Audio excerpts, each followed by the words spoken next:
பங்கு பெற்று ஜெபித்துக் கொண்டிருக்கின்றோமோ மௌனமாக ஜெபிப்போம்.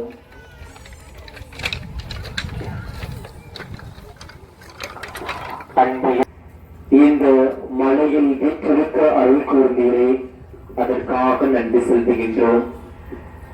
தவக்காலத்தின் 3வது ஞாயிற்றுக்கிழமையான இன்று தவக்கால சிந்தனை குழுவோடு இணைந்து பல்வேறு அம்மாள் கருவுற்று இருந்த போதில் உதவி செய்ய விரைந்து சென்று நல்ல எண்ணம் கொண்டவராக வாழ்ந்ததை போல நாங்களும் வாழக்கூடிய அருளை எங்கள் ஒவ்வொருவருக்கும் பொழிந்து எங்கள் ஒவ்வொருடைய வாழ்வையும் உயர்த்தி காத்தருளும். எங்கள் ஆண்டவராகிய கிறிஸ்து வழியாக உம்மை மன்றாடுகின்றோம்.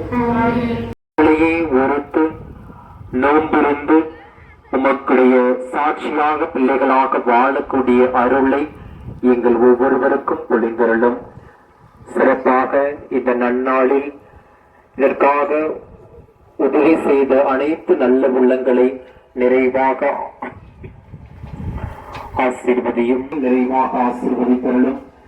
தவக்கால சிந்தனை குழுவை ஒருங்கிணைத்து வழிநடத்திக் கொண்டிருக்கின்ற அந்த குழுவினர்கள் ஒவ்வொருவரையும் நிறைவாக ஆசீர்வதித்தருளும். இன்றைய அன்னதான